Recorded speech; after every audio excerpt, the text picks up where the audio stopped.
Hello everyone, my name is Aletha Prime and welcome back to the World of Otium. In the last episode we went ahead and just kind of got started, we met everyone, we had a little fun going treasure hunting and talked a little bit about what the server is going to do. So, right now at the moment, as you can see, I find myself in a jungle. I went cat hunting for a short time with somebody, however I was unsuccessful, but I did manage to get myself a couple of pretty feathery friends. I, unfortunately, as I said, was unsuccessful in the cat hunt. It makes me super sad because I live off of coffee and cat pictures and cats. I love cats. Anyway, yeah, so I'm going to go ahead and just make my way back to my boat and head back to the island and get on with today's project.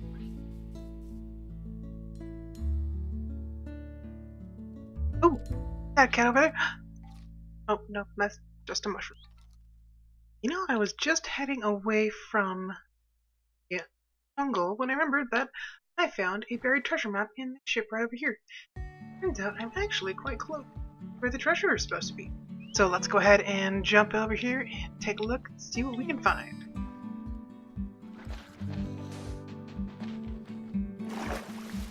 There's a drowned. Thank you, parrot. My parrot just made a drowned sound. It's in my boat, and it's on fire. Oh, this is funny. They drowned. Alright, what kind of loot are we gonna get this time? Oh yes, Heart of the Sea. Ah. Oh, another drown, another drown, another drown. Run, run, run. Sort of. Yeah, so we're slowly making our way back to the industrial island. When we get there, I'll give you kind of a look around at what everyone's managed to accomplish during the last week and a half or so. Pretty impressive. Anyway, I also came across a couple more shipwrecks, so I'm gonna continue to look for buried treasure while we still can. There's a shipwreck down there. I'll have to look for that. Because there's just some really awesome stuff that we can get. And I want to be able to also get as many Hearts of the Sea as we can, because eventually we're going to want to start building underwater at times, and I think it'll be really helpful to be able to have those conduits available when the time comes, as opposed to having to go out and do some more treasure hunting. And yeah, this way we can also pick up a few diamonds here and there, maybe some emeralds and lapis. Yeah, just have a good time. So I'm going to keep looking for some of this treasure. Ooh, I'll have to, I'll go to the treasure first. Okay, this direction. There are so many shipwrecks, and I love it, and I love every single moment of it. Except for the moments where I'm frustrated because I'm looking for... Oh, nope, there's my shovel. Ah. Up a bit. Okay, let's see if we can find it. Oh, digging underwater is so painful. Okay, keep an eye on our... There it is! Yay! This one took a lot less time than other ones have. Oh my goodness. Well, this is the industrial island, which is just to the south of, I think, District 9? Ooh, somebody in there. Okay. And I want my parrot to come with. Okay. Come, parrot. Come on. Up. My shoulder.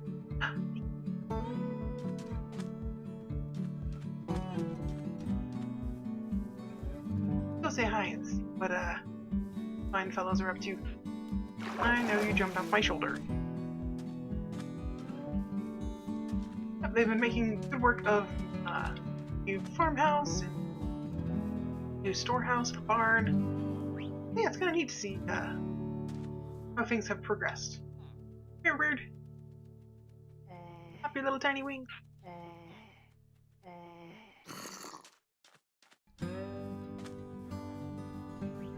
Night 13? Get out there? Probably. You might be recording. I don't know. What you up to? No good, probably. Keep making. Making definitely something. Yeah, I got no idea. My bird. Or not my bird. I only have one. Let's kind of take a look and see what's been built so far. So we have a lovely barn right here. Actually, quite amazing. I only hope to be able to build like this someday. I absolutely love the giant kind of slide away doors. So in here we have sheep, cows, and we've managed to get some kitty cats. Oh, hi kitty! We have, yep, so these farms over here are actually automatic. So you'll see the little farmer villager is wandering to and fro. Oh, that's just the sound of my parrot, don't mind him. And he is harvesting all the wheat as it comes up, and then he's replanting, because he thinks he's going to share it with the rest of the village. But don't tell him that he can't actually get to them. If you listen carefully, you'll be able to hear the sound of a minecart underneath the farm that's actually picking up all of the wheat that he's dropping. So that's allowing us to have wheat to trade with and get emeralds. This is our current villager area. It's still a work in progress. Not sure exactly what design is being used, but as you can see, they're all just kind of hanging out there and getting really close. And people are throwing food at them. Then when there are baby villagers, ready, they come down here. Oh, you're so cute. And when they grow up, they go into the water and swim their way up, and then this water stream pushes them along and tosses them right down here. Area with a book that nobody would want. Actually does a friendly, I think that might be the best rotten flush trade, so we may be hanging on to this guy right here. Let's see what we have. Shepherd, the brown coats. One thing that I forgot to mention in the last episode is we are going to be working very much as a community this season, in the sense that we are basically sharing everything. So, the items that we mine are not necessarily only ours. I mean, we can have the blocks that we need for our projects, but anything that we don't use is going to go into a communal storage area where everyone's going to have access to it. So, if you end up having, too much concrete or too much terracotta or something like that, you can add what you don't use to the storage, and that way anybody who's looking to use those blocks in the future will have access to them.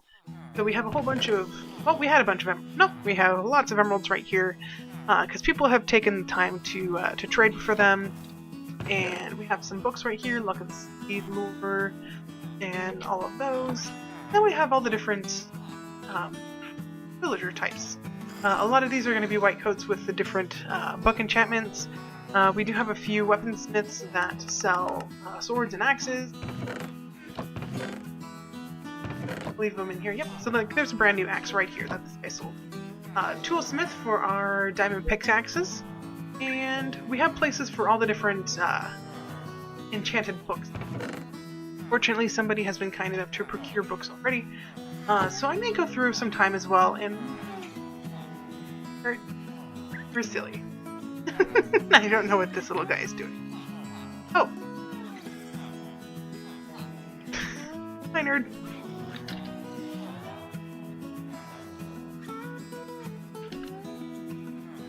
I have a silly bird. Silly. Come on. Alright, let's go ahead and get all this stuff back to where we are going to actually go ahead and set up. The one advantage of running around this world like I don't know what I'm doing because I don't, is I am actually getting to know the lay of the land, at least in certain areas, pretty well.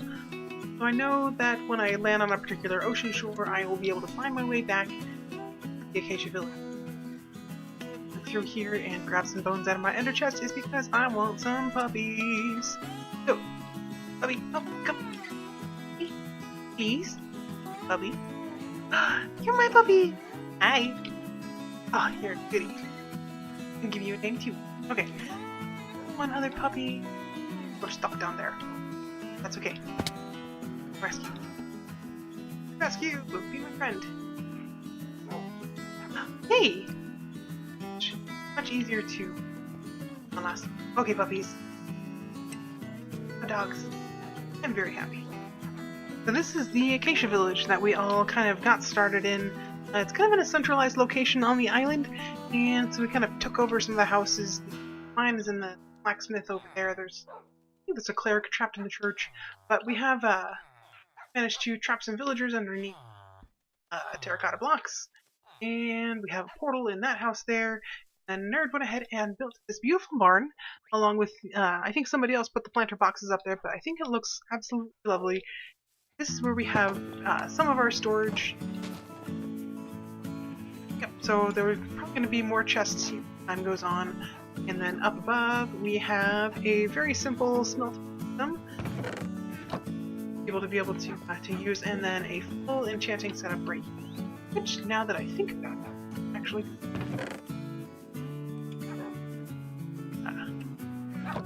see what I can get with my helmet. Go with protection 3, let's see if I can get anything else with it. I'm breaking. Actually, that's perfect. Because then I can go ahead and put my Aquafinity and my respiration books on there separately. I need this, my starter daisy. I picked it up right before we started the whole adventure, so I'm going to take that with us and plant it in our new home, and we're going to pick up our donkey. Got all sorts of lovely stuff. And we are going to go to the north and head to our lovely home in the Mesa. Alright, so we came from the southwest, yep, and so this is the Mesa in which we are going to be building. So, I've already been here for a little bit. I'm actually having to re-record this because for some reason I changed my microphone settings and my sound kept cutting out, as you can probably tell from previous clips. But yeah, anyway, let me go ahead and give you an idea of what we're going to be doing as soon as we get to the right spot. So here's my source of oak trees right there. I'm going to have to bring in a bunch of different resources because, you know, there's only so much stuff that you can find in the Badlands. But yeah, so this is where we're going to be. I am going to go ahead and do some changing to the terrain around here a little bit. And the theme of this area, this is District 11, is going to be kind of the Route 66 sort of 1930s Americana style build. So we are actually going to have a large highway that's going to go through this area and then around, and then probably down to District 8, where Nerd is actually building his modern build. In the meantime, eventually I'm going to take out this lake, but for right now it's providing a wonderful source of squid ink. So I'm not a super huge... Oh, I'm sorry, Donkey. Yeah, I'm not a huge history buff, but for some reason when I was looking at this area, it just seemed kind of appropriate for the this particular theme, and I'm actually kind of really looking forward to doing a little bit more research into the history of this area. Like, I know I've studied it in school before, but it's been a long time since I've learned about it, and so it'll be kind of fun to do a little refresher course on, you know, where the road got started and kind of the history of not only building it, but the type of people who came across, and you know, the things that happened during that time period. It was, you know, between World War I and World War II, and right around the time of the Great Depression. So there was a great period of change during this time, and so I'm kind of looking forward to getting into some of that history a little bit more and being able to share that with you.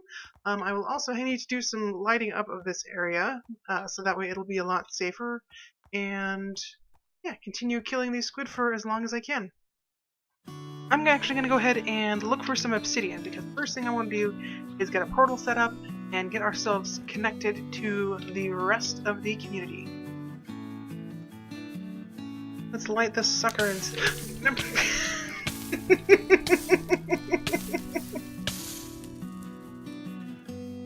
Okay, let's try lighting the portal, maybe from a safe distance.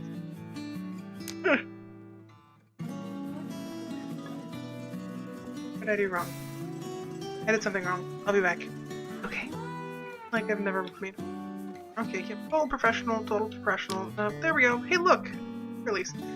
Alright, and into the nether we go! After a mildly harrowing experience involving very angry blazes and one wither skeleton, I managed to arrive at what I believe are the correct coordinates. So, let's go ahead and light this portal ourselves, come through, and hopefully it will take us back to the Mesa. Maybe. Yay! Okay, awesome. Cool, so now we have access to the rest of Otium, and I will go ahead and add a sign in, just so that way people know that this portal is to the, this particular district, to District 11. That's what we are, District 11. We have this lovely little lake just below our cave, which is just right up there in that corner. And as you can tell, I have about 3 million squid spawning in this thing, and I've spent the last 20 minutes maybe hunting these squid. The nice thing about this area is that since there's practically no water anywhere else, this is the only place that they can spawn, and that means that when I'm on one side of the lake, I'm pretty much far enough away for squid on the other side of the lake to spawn. So yeah, I'm trying to take advantage of this while I can, because with the eventual update that's going to be coming with 1.13.1, they are actually going to make they're going to be making it so that only squid only spawn in rivers and ocean, and very obviously a well, it's called Badlands now, but it's the Mesa. That's really what. So I'm going to keep killing squid, and hopefully, if anybody needs any black dye, I will be able to provide some for them. That's what I got. I'm a squid. Okay, so one of the last things that I wanted to do before we end this episode is I want to go ahead and make some of these entrances a little bit safer. That way I'm not going to have to worry quite as much about creepers or anything else coming after me while I'm just, trying to be safe. So I'm going to go ahead and extend this out just a bit. Not have it absolutely perfect, but kind of enough where, if things jump down, they're not going to fall right into our little cave. So what I went ahead and did is I added all of the different cross beams and the support pillars to our cave to make it look a little bit more kind of like a gold mine, because as we all know, the mesas are chock full of gold in them there hills. Alright, so yeah, I kind of went through, added these oak timbers along with some torches. That way there's a few fewer torches that are just kind of sitting on the floor, make it look a little bit more uniform. So I added all of these all the way through the cave, past the portal area, which, I think it looks simple but respectable. And then down this way into the scary place, which we are eventually going to have to go explore. Let me look at that shiny stuff. But yeah, we need to go through and light it up to make sure that we are not taking up all of the mobs, which are eventually going to be spawning underneath in all of the different caves, because we're starting to build, mob farms and creeper farms, and if I'm taking up the whole mob cap, then, the people in the industrial area aren't going to get anything, so it's only fair. Alright, so I want to go ahead and apologize again for the terrible audio quality of this video. Again, I'm just kind of playing with my settings, trying to figure out what works. I was previously playing in my closet in order to try and get a better sound quality, but now I'm back out in my room.